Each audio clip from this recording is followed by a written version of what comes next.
우리 서로 한번 인사하겠습니다. 주님의 사랑으로 사랑하고 축복합니다. 시작. 주님의 사랑으로 사랑하고 축복합니다.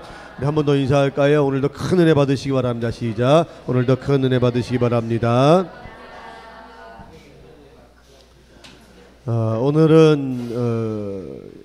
오늘부터 여러분들에게 이제 한 몇 주간에 걸쳐서 믿음에 대한 말씀을 좀 드리려고 그럽니다. 우리가 지난 주간까지 해서 3주간에 걸쳐서 우리가 그 작정 밤기도를 은혜 가운데 잘 마쳤습니다. 우리가 기도한 것은 우리 기도를 통해서 하나님께서 우리의 삶의 모든 형편을 이미 아시지만 우리 하나님께서 더 긴밀하게 또 직접적으로 구체적으로 간섭해 주시기를 기도하는 그런 시간이었습니다.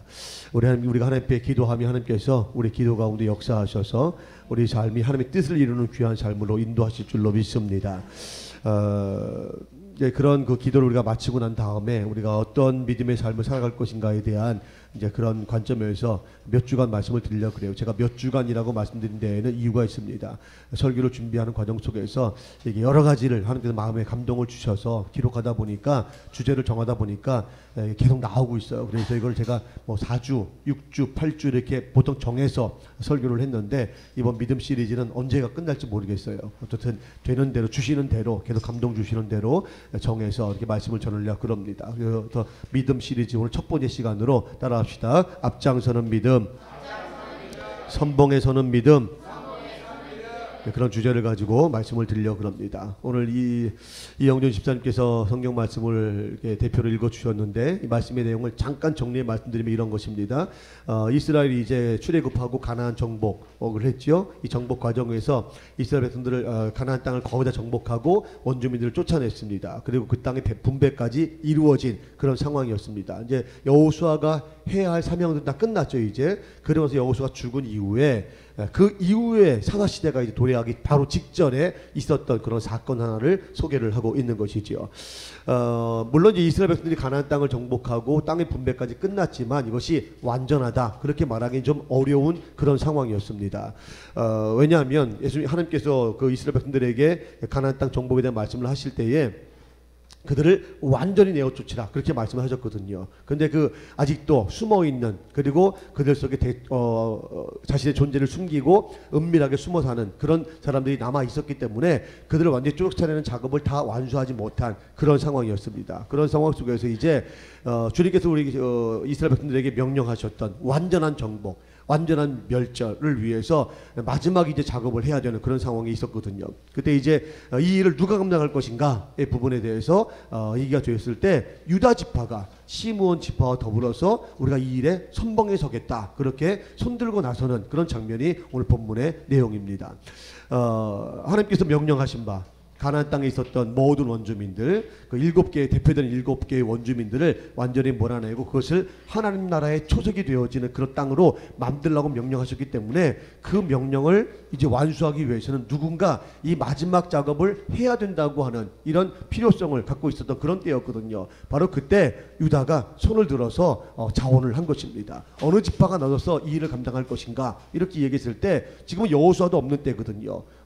자기들 앞에서 이 모든 걸 지휘하고 통솔하면서 이 전쟁을 완전한 승리를 이끌 만한 그런 영적 리더가 지금 상실되어진 그런 상황 속에서 누가 감히 이렇게 나서서 말하기가 어려운 그런 상황이었습니다. 모세가 있든지 여호수아가 있든지 뭐 아니면 여호수아가 그 후계를 세워서 그 후계를 통해서 이 일을 감당하겠든지 뭐 이랬다면 문제가 없을 텐데 근데 여호수아가 후계를 세우지 않은 상태에서 죽고 말았거든요. 이런 상황에서 12지파의 그 지파의 그 우두머리 되는 사람들이 감히 나서가지고 내가 하겠다 그러면 지파끼리 어떤 분란이 일어날 수 있는 소지도 있었기 때문에 누구 하나 이 일에 대해서 감히 하겠다고 나서는 사람이 없었던 그런 상황이었습니다. 그때 이 유다가 그 일을 감당하겠다 그러면서 선봉에 서게 된 것이죠. 나와 함께 더불어서 이 일을 할 지파가 어느 지파냐 그렇게 물었을 때 함께 손들고 나온 지파가 어디 지파예요? 시므온 지파였습니다. 두 지파가 연합을 해서 결국 가나안의 그 족속들을 물리치게 되어지고 그래서 주님께서 원하셨던 그 목표 가나안 땅에 있던 모든 원주민들을 완전히 멸절시키고 하나님 나라를 세워가는 그 기본적인 목적을 이루어가는 그 일에 결정적인 역할을 하게 되었다라고 하는 것이죠. 오늘 전 여러분들에게 이 본문의 말씀을 좀 중심으로 해서 앞으로 뭐 더 많은 이야기를 하겠지만 여러분들에게 선봉에서는 믿음이 어떤 것인가, 하나님께서 어떤 믿음을 기뻐하시고 어떤 믿음을 칭찬하시는가에 대해서 잠깐 말씀을 드리려 그럽니다. 우리 오늘 본문의 말씀을 좀 접하면서 여러분 하나 그 어떤 의심, 뭐 하나 궁금증, 의심은 아니고 궁금증이 하나 여러분 생기는 분들이 있을 것이다 생각이 되어집니다. 그 궁금증이 뭐냐면 왜 하나님께서 많은 지파들 중에서 유다 지파를 전면에 세우셨을까? 왜 유다에게 그런 마음을 주셨을까? 그런 궁금증을 여러분들이 가지셨을 거라고 저는 생각했는데 여러분들은 아니거든요. 한 번쯤 생각해 볼 것 같아요. 12지파 중. 왜냐하면 이스라엘의 구속의 역사가 아브라함, 이삭, 야곱 그리고 요셉에게로 이어졌거든요. 그죠? 여러분 이건 다 아시죠? 그래서 야곱이 12명의 아들을 낳았지만 그 12명의 아들 중에서 요셉을 통해서 하나님께서 하나님의 구원의 역사를 펼쳐가신 것을 우리가 창세기를 통해서 이미 경험했습니다. 알고 있습니다. 만약에 요셉이 아니었다면 이스라엘의 역사는 야곱에서 그냥 야곱의 족장사로 끝났을지도 모릅니다. 하나의 작은 종족으로 끝나버릴 수 있었는데 요셉이 등장해서 요셉이 먼저 물론 형들의 시기와 질투 때문에 애굽으로 그렇게 팔려간 것이긴 하지만 이것도 하나님의 뜻이었잖아요. 그 뜻 가운데 애굽으로 가서 큰 민족을 이루게 되어지고 나중에는 이 애굽이라고 하는 나라를 위협할 정도의 강력한 힘을 가지고 있는 민족으로 급성장하게 되어진 그 발판을 놓았던 사람이 누구예요? 요셉이란 말이죠. 그러니까 사실 하나님의 구속의 역사는 아브라함과 이삭과 야곱 그리고 누구에게로요? 요셉에게로 흘러가는 것이 맞습니다. 이것이 우리의 일방적인 상식이라고 하는 것이죠. 또 성경도 우리에게 이렇게 증언하고 있는 것이 사실입니다. 그렇다면 이 가나안 정복, 요셉의 때에 이루어진 완성되어진 그리고 요셉 이후에 이스라엘 백성들이 출애굽을 하게 되어지고 가나안에 이르게 되어지는 이 모든 구속의 과정 속에서 요셉의 지파가 결정적인 역할을 했기 때문에 사실은 이 가나안 정복의 완성도 요셉의 지파 후손들을 통해서 이루어지는 것이 자연스러운 흐름이라고 보는 것이 맞습니다. 그런데 성경을 읽어보면요, 요셉의 지파가 등장하는 게 아니라 유다의 지파가 등장하는 것을 보게 되어집니다. 여기서 궁금증을 가질 필요가 있다는 것이지요. 왜 요셉의 지파가 이 일의 중심이 되지 않고 분명 이스라엘의 구원의 역사는 아브라함과 이삭과 야곱과 요셉을 통해 흘러갔는데 그렇다면 요셉의 지파가 가나안 정복을 완성하고 그 일을 통해서 하나님 나라의 초석, 다윗의 왕국, 메시아의 왕국을 놓아가는 그 초석을 놓아가는 그 일을 했어야 되는데 왜 어찌 유다 지파가 등장했을까? 이렇게 우리가 궁금증을 갖는 게 맞다는 거죠. 아직까지 여러분들 궁금증 가지 못하신 분들은 오늘부터라도 궁금증을 가지시기 바랍니다. 자, 가졌다고 치고 이제 하겠습니다. 이상하죠, 그죠? 궁금하잖아요. 왜 그랬을까? 이유가 있단 말이죠. 오늘 여러분 그 이유에 대해서 몇 가지 말씀을 드리면서 그 이유 속에서 여러분들이 앞으로 앞장서는 믿음, 선봉에 서는 믿음, 그 믿음의 사람으로 세워져서 하나님의 영광을 드러내 보이고 하나님의 궁극적인 목적을 성취하는 믿음의 삶을 살아갈 수 있는 그 영적 기반을 쌓아갈 수 있기를 주님의 이름으로 축원해 드립니다. 아까 말씀드렸듯이 유다는 사실은 이렇게 구원의 역사의 중심에 설 수 없는 인물이었거든요. 왜 그렇습니까? 첫째는 그의 혈통적으로 그렇습니다. 그는 장자가 아니라 넷째 아들이었거든요. 여러분 다 아시죠? 이건 다 아시죠? 안다고 합시다. 자, 넷째 아들입니다. 그러니까 루벤이 장자였으니까 사실 그 장자에게 믿음의 혈통이 이어지는 그것을 봤을 때에는 루벤이 등장을 해야 되는데 사실 유다는 장자도 아니고 그것도 차자도 아니에요. 삼남도 아닙니다. 넷째 아들입니다. 이제는 흔한 아들이 되어버린 거예요. 물론 요즘은 넷째 그러면 모든 사람들이 다 원시 가족을 보는 것처럼 이렇게 보지만 그 당시에는 보통 10명, 11명, 12명 이렇게 막 낳았으니까 근데 그 아들 중에서도 네 번째 아들, 그러니까 중간에 섞여가지고 별 주목을 받지 못하는 그런 아들이었거든요. 아버지한테 별로 받지 못하는 그런 아들 중에 하나, 그게 바로 유다였다는 것이죠. 뭐 장남은 관심을 받을 수 있겠죠. 막내 관심 받을 수 있죠. 요셉이 이렇게 야곱으로부터 사랑받은 이유가 뭡니까? 막내였거든요. 그것도 자기 사랑했던 여자 라헬을 통해 얻었던 그 막내 아들이니까 너무 사랑스러웠던 거죠. 근데 중간에 낀 세대들이 굉장히 좀 어려운 거죠. 우리 집에도 보면 둘째, 셋째들이 항상 집에 불만이 많잖아요. 그죠? 위에서 눌리고 밑에서 치이고 그래가지고 항상 이게 불만이 많은. 그러니까 이 유다도 사실 그래서 부모에게 그렇게 크게 주목받지 못하는 그런 사람이 바로 유다였습니다. 또 하나 유다는 나중에 여러분 그가 장성해서 결혼하고 난 다음에 결정적으로 하나님 앞에 범죄한 일이 있습니다. 여러분 어떤 내용인지 아시죠? 그의 아들들이 있었는데 아들들이 첫째 아들이 죽었어요. 그래서 둘째 아들에게 그 아들의 그 장자권을 계승해 주려고 했는데 이 둘째 아들도 아버지 뜻을 어기고 죽었습니다. 셋째도. 그러다 보니까 이 나중에 그 유다가 후사를 이을 수 없는 그런 상황이 되어졌을 때 지혜로웠던 다말이, 그 며느리 다말이죠, 자기 신부를 위장하고 시아버지와 동침함으로 그래서 자식을 낳게 되어지는 그 일을 행했습니다. 유다가 조금만 좀 영적으로 분별력이 있고 신령한 사람이었다 그러면 이 다말로 하여금 그런 죄를 범하지 않게 하는 그런 일도 했었을 터인데, 유다도 영적으로 굉장히 둔갑했던 상황이었고 자기가 그냥 육신적인 일에 몰두했던 그런 사람이었기 때문에 그 다말이 자신의 모습을 위장하고 자기와 함께 동침함에도 불구하고 그게 며느리인지조차 알지 못하는 그런 차 영적 둔감한 상태에 빠져 있었던 그런 사람이었습니다. 결국 그 일이 다말에게 범죄하게 하는 그런 결정적인 원인이 되었다는 것이죠. 이 아주 분명한 두 가지 이유만으로도 유다는 아브라함과 이삭과 야곱으로 이어지는 하나님의 구속사를 감당하기에는 절대적으로 자격 미달이었던 사람, 이게 바로 유다였습니다. 그럼에도 불구하고 유다가 요셉을 뛰어넘어서 하나님의 구속사의 중심에 서게 된 데에는 우리가 분명히 알아야 할 하나님 분명한 신비가 있다는 것이죠. 오늘 우리는 하나님의 구속사가 아브라함과 이삭과 그리고 야곱을 이어 요셉에게 흘러가지 않고 유다에게로 바뀌게 되어진 이유에 대해 살펴보면서 그 이유를 통해서 새로운 깨달음을 얻고자 하는 것입니다. 첫째는 유다는 레아의 신앙 고백의 산물이었다는 점입니다.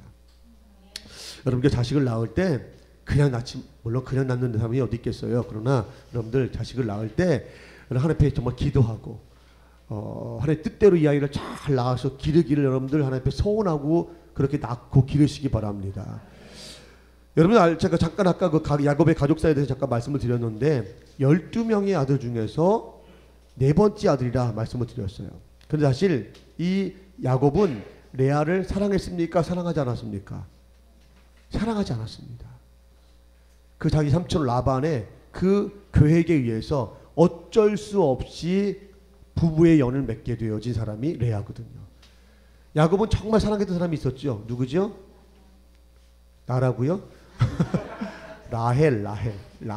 라헬이었습니다. 그래서 그 라헬을 위해서 잠깐만 20년 동안 봉사했거든요. 여러분들 자기 젊음의 20년을 오직 한 여자를 위해서 그 헌신할 수 있다? 야곱도 정말 어떻게 보면 그죠? 로베스가 대단한 사람이었죠. 순종파, 이게 야곱이었습니다. 그래서 야곱과 라헬과 결혼하려고 했는데 그 전에 이 삼촌 라반의 그 계획에 의해서 그냥 레아랑 먼저 어쩔 수 없이 결혼하게 되어진 그런 상황에 빠지게 되어진 것이죠. 그러니까 사실 가장 괴로웠던 사람은 야곱도 아니었고 라헬도 아니었고 사실은 레아였습니다. 아버지의 강요에 의해서 어쩔 수 없이 자기를 사랑하지 않는 남편과 함께 살아야 되는 그 레아의 마음이 어떻겠어요, 여러분들? 날마다 하나님 앞에 울었겠죠. 응? 하나님 어찌 제 인생을 어떻게 이렇게 만드십니까?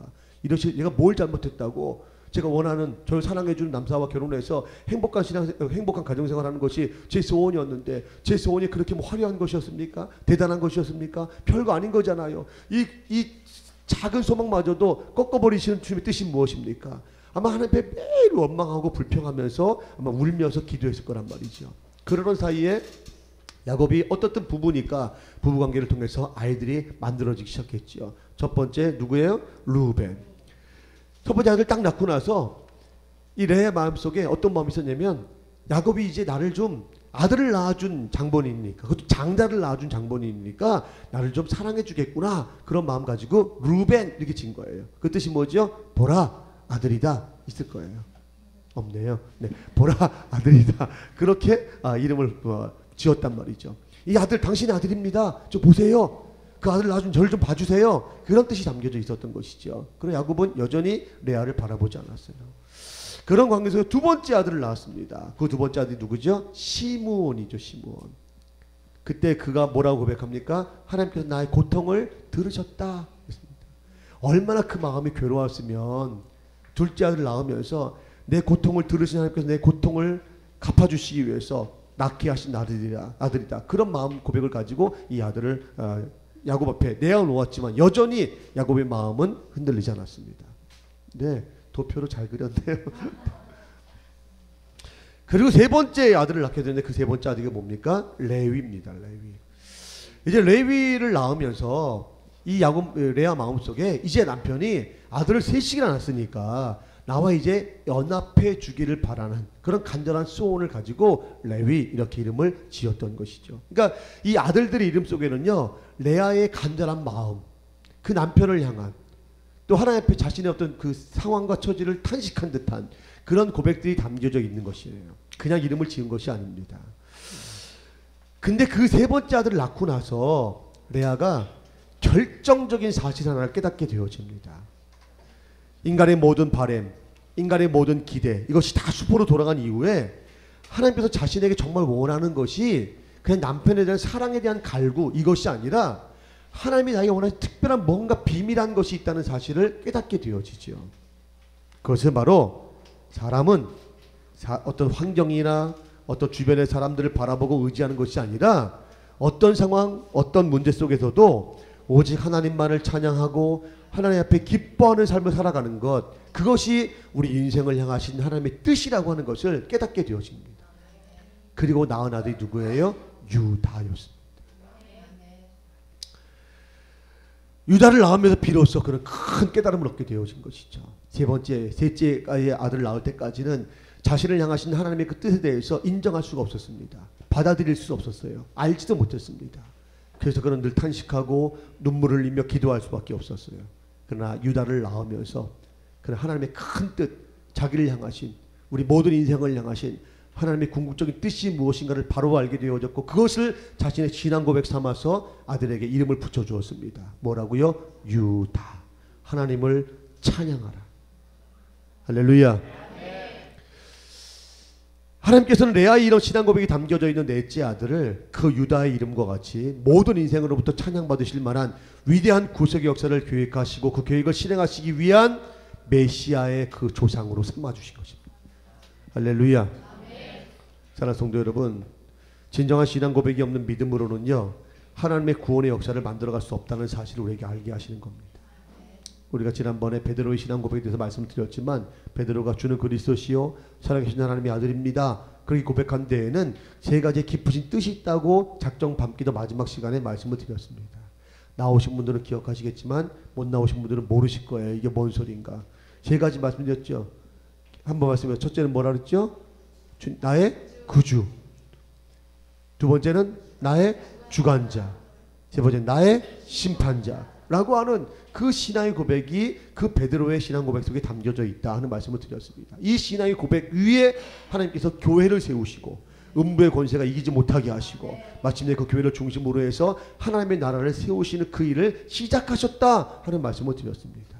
유다의 신앙 고백과 똑같은 거예요. 그 레아의 신앙 고백이 똑같은 거였습니다. 레아가 이 유다를 낳으면서 인생을 향하신 하나님의 뜻, 그 뜻은 하나님이 우리 인생을 통해서 영광 받으시고 찬양 받으시는 것이었음을 그가 알게 되어졌을 때, 하나님 그 신앙의 고백 위에 바로 메시아가 오게 하시는 그 조상으로 유다를 선정하신 결정적인 원인이 거기 있었다는 거예요.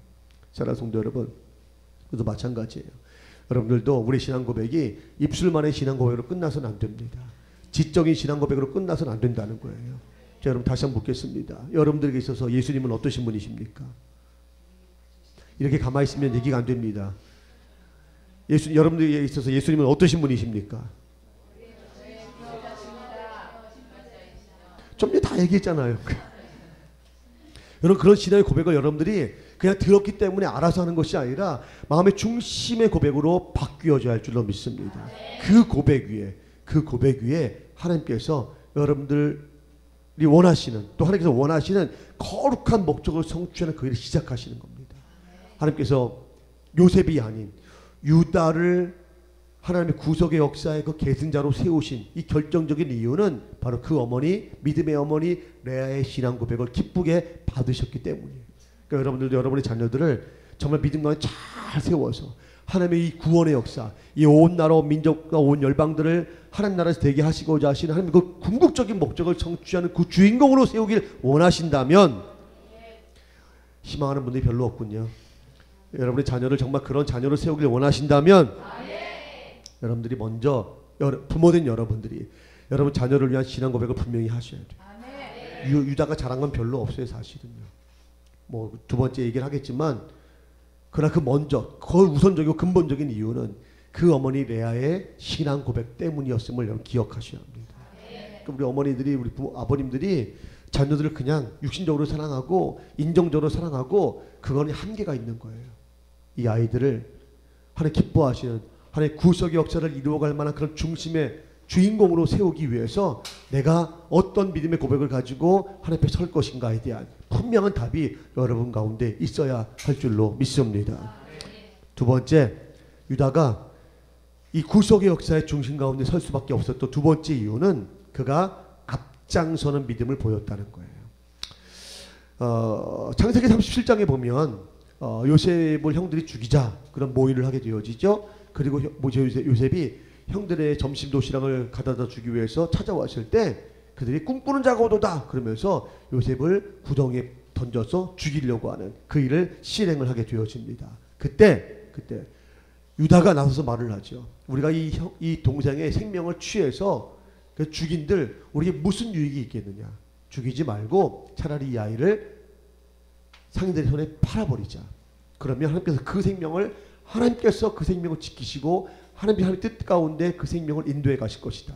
우리가 그 생명에 관여하지 말자. 그리고 또 협상안을 제시를 하게 되어지죠. 다시 유다의 그 일로 인해서 그 동생 요셉이 목숨을 건지는데 큰 힘을 얻게 되어졌다라고 하는 것입니다. 두 번째는 유다가 광야에서 이스라엘 백성들이 가나안 땅을 향해 행진할 때에도 앞장서는 믿음을 보였다는 거예요. 첫째는 동생 요셉을 살리는 일에 앞장섰고, 두 번째는 광야에서 그들이 가나안 땅을 향해 가는 과정 속에서 앞장서서 일을 행했습니다. 민수기 10장 14절의 말씀을 한번 읽어봐요. 시작. 손들어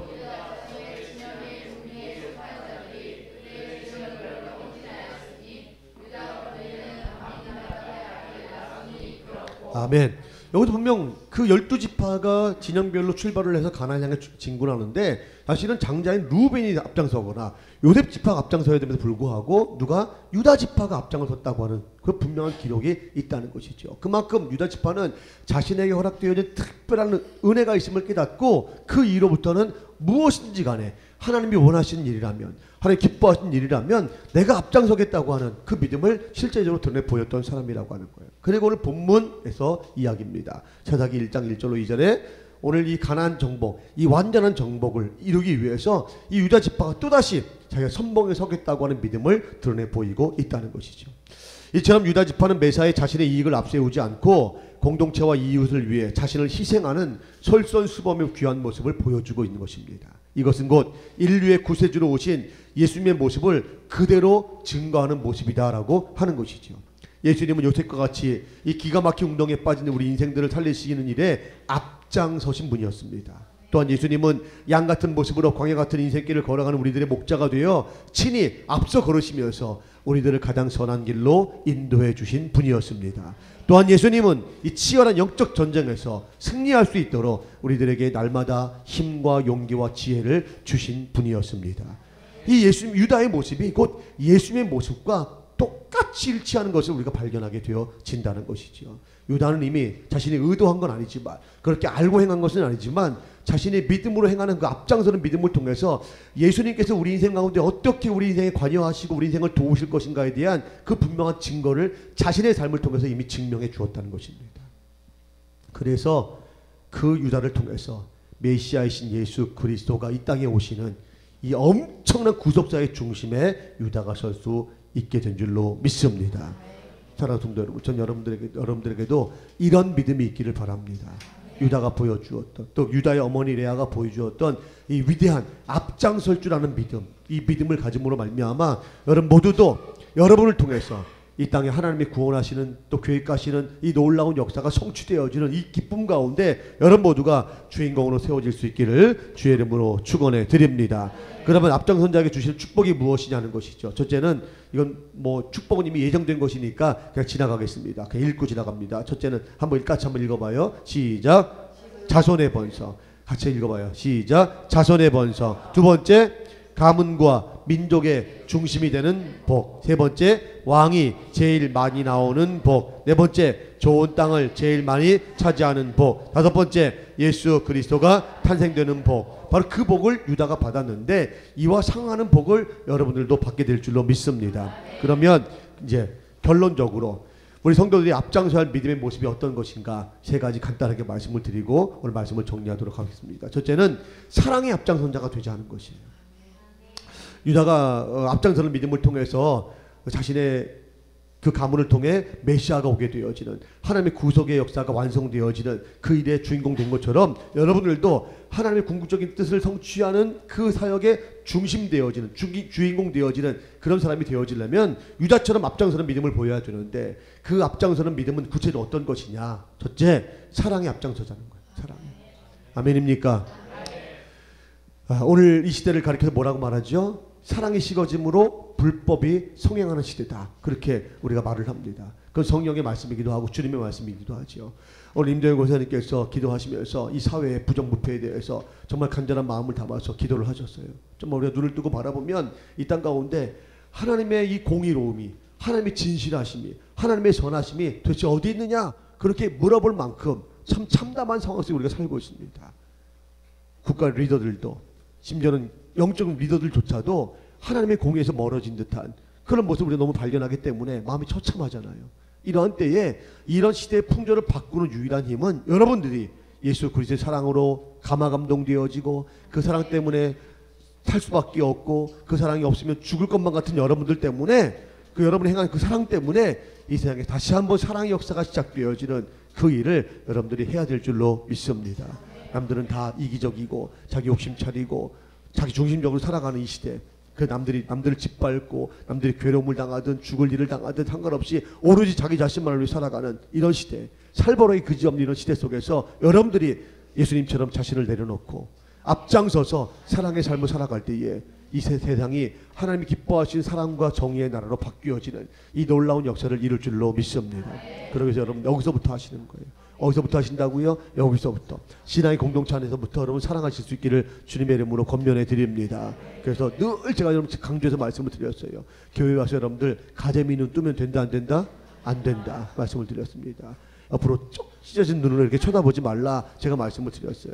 여러분 동그란 눈으로 여러분들 이렇게 서로 바라보시면서 그윽한 눈빛으로 여러분 바라보는 것만으로도요 사랑이 오고 갑니다. 그래서 노래 대중가요 가사 중에 그런 노래도 있었어요. 눈빛만 보면 알 수 있잖아. 그런 가사 있었죠? 예? 제가 강단이어서 제가 대중가를 못 부르겠는데 그런 노래가 있었어요. 눈빛만 보면 알 수 있잖아. 부르지 마세요 그거.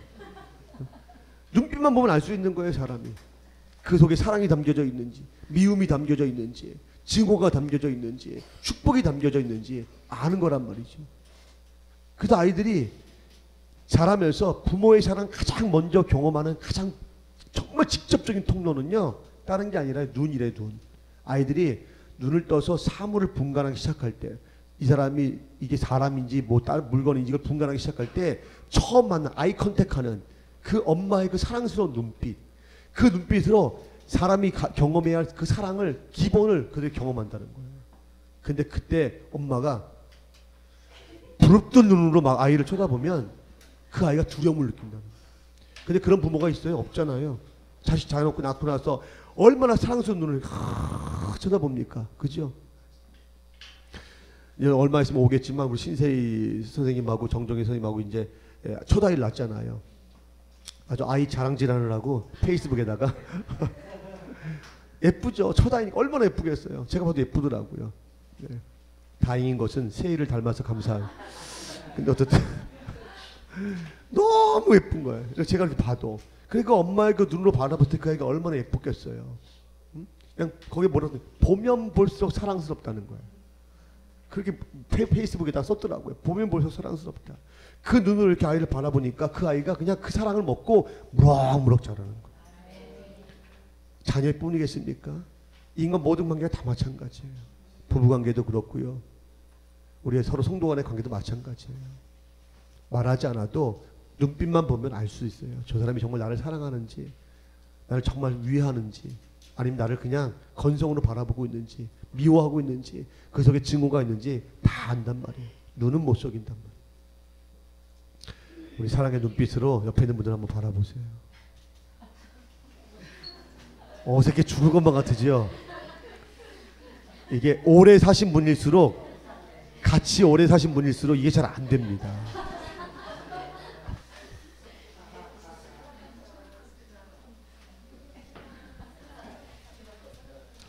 바꾸셔야 돼.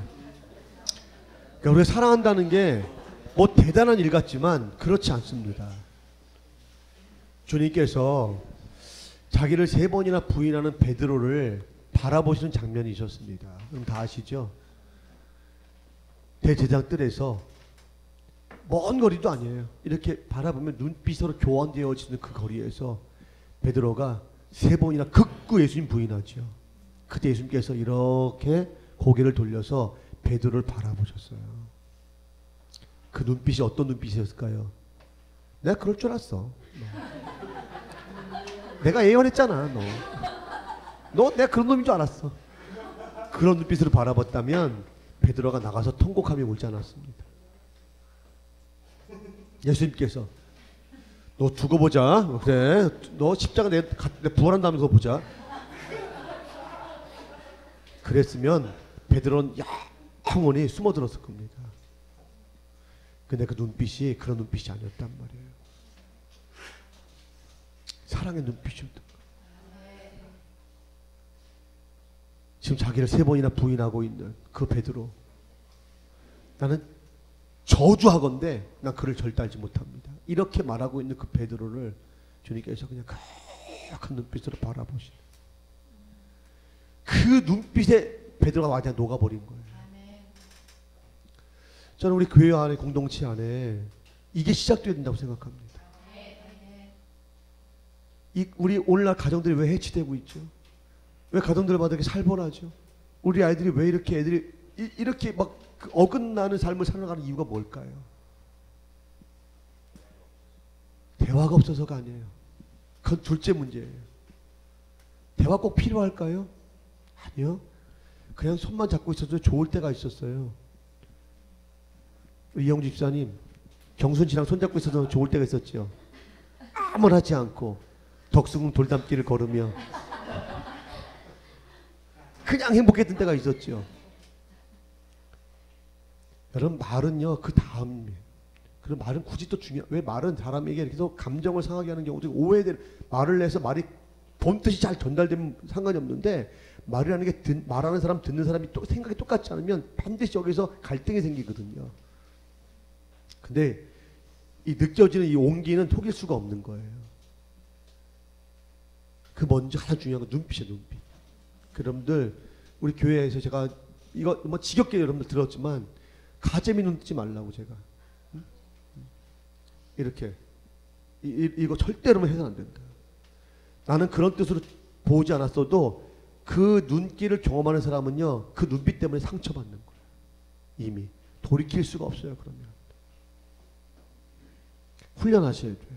제가 여러분들이 지금 하라고 한 건 훈련하라고 하는 거예요. 다시 한번 해봐요. 특히 부부끼리 앉아계신 분들은 더 그윽한 눈빛으로 하세요. 자, 시작.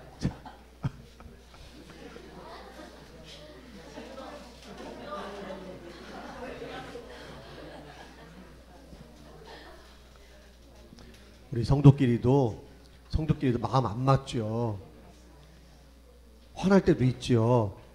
그래도 주님이 나의 그 더한 것도 용서하시고 나를 사랑해 받아주셨는데 그거 못할 거 뭐 있어요? 그거 사랑 못할 거 뭐 있어요? 그거 용서 못할 거 뭐 있어요? 여러분, 용서 못해가지고 앙금 가지고 하나님 앞에 가면 칭찬받겠수? 아이고 참. 하나님 앞에 가서 인정받고 칭찬받으세요. 그러기를 주의 이름으로 축원합니다. 그러려면 이 땅에서 여러분 다 앙금을 털어내셔야 돼요. 두 번째는 기도에 앞장서자는 거예요. 뭐에 앞장서자고요? 기도에 앞장서자. 말씀드렸지만 기도는 우리가 뭐 소원하는 바를 주 앞에 아뢰는 것, 물론 그것도 기도예요. 그러나 기도는요, 하나님의 뜻을 알아가는 게 기도입니다. 아이들이 말을 배우는 것과 똑같습니다. 아이들이 처음 말을 못하잖아요. 소통이 안 되죠, 그죠? 눈치껏 부모님들이 하는 거잖아요. 근데 아이들이 말을 배워가면서 어떤 말을 하잖아요. 그러면 부모님들이 이 아이가 뭔 생각하고 있는지, 또 뭘 뜻하고 있는지, 뭘 바라고 있는지, 뭐 힘든지 그게 말로 표현되어지면서 부모와 소통이 이루어지기 시작해요. 그죠? 기도는 그런 거예요. 우리가 하나님과 대화가 없던 사람이거든. 소통하지 않았던 사람.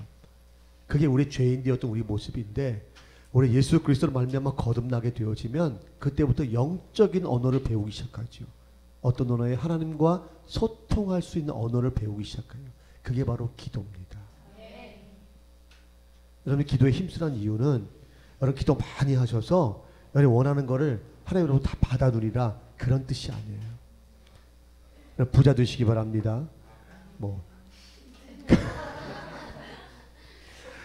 대박 나시기 바랍니다. 뭐 집 사시기 바랍니다. 뭐 승진하시기 바랍니다. 그걸 위해서 기도하라. 저는 그렇게 말씀드리고 싶지 않아요. 그걸 하나님께서 여러분들 사랑하시면 다 주시는 거예요. 우리 하나님께서 여러분들에게 좋은 거 주시지 않겠느냐 그랬어요. 그죠? 그건 다 예비된 거예요. 앞장서는 자에게는 이미 다 그건 예비된 거예요. 그러니까 그걸 여러분이 굳이 또 구할 필요가 없어요.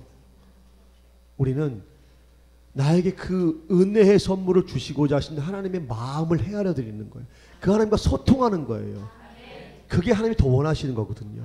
우리가 그거 잘하면 거기에 힘쓰면 하나님께서 여러분들에게 여러분이 원하지 않는 것까지도 주신단 말이에요. 더해 주신단 말이에요.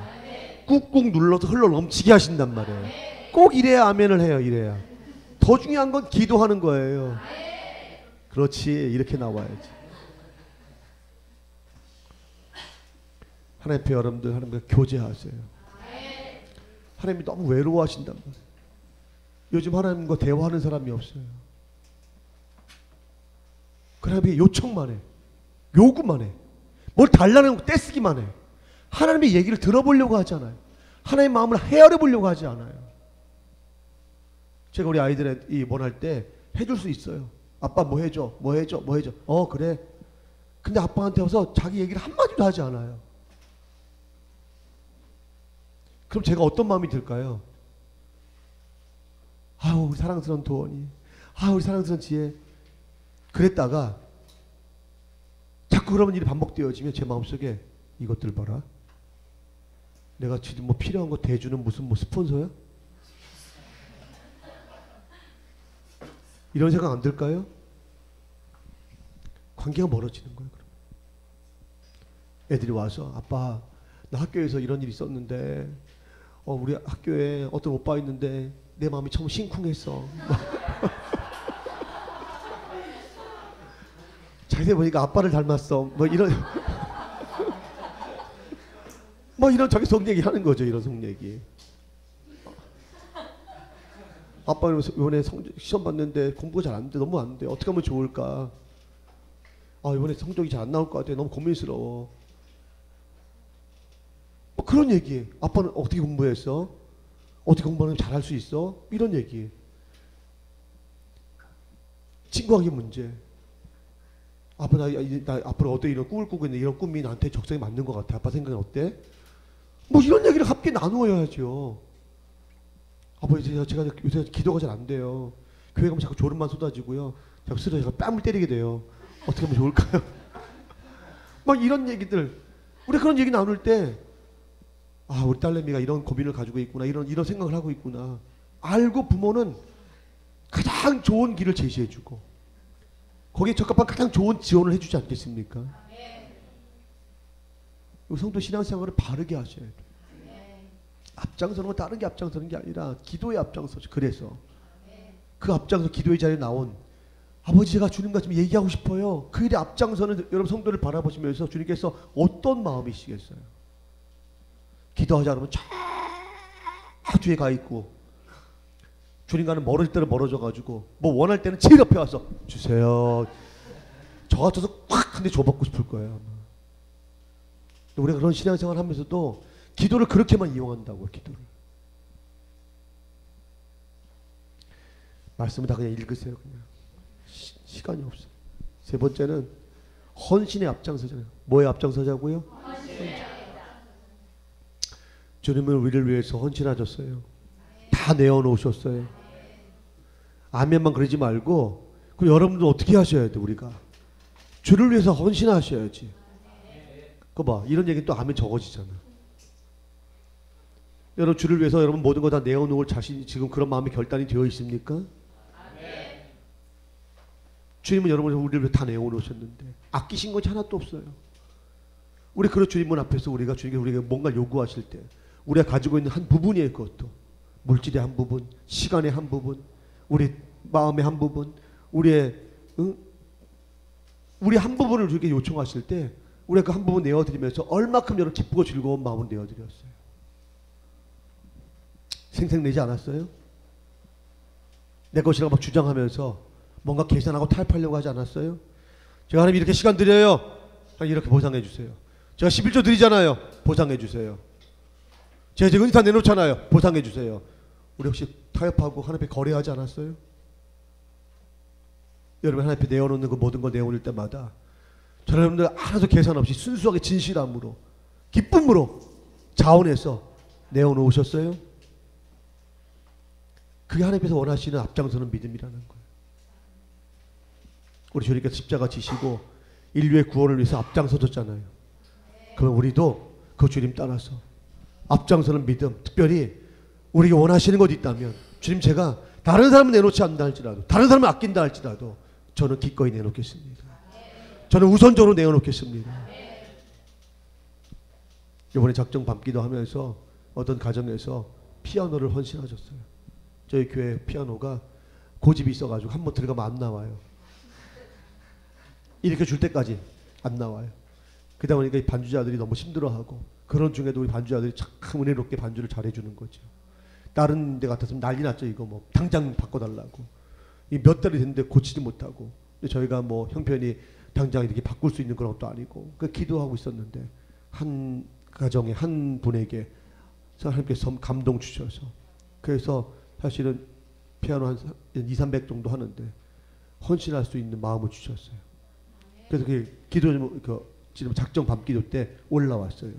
제가 여러분들 오해하지 마세요. 헌금하라고 제가 강요하는 거 아니에요. 헌신은 그렇게 하는 거예요. 지금 날 생각하면 내 형편, 내 상황 보면 절대로 할 수 없는 상황인데 근데 감동 주시면 하나님 원하신 일이기 때문에 제 주여 제가 그거 하겠습니다.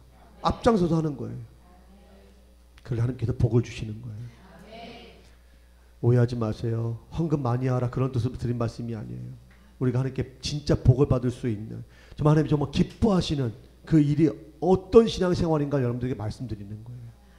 이왕 여러분 주일날 올 때도 좀 일찍 오세요. 오늘 늦게 왔는데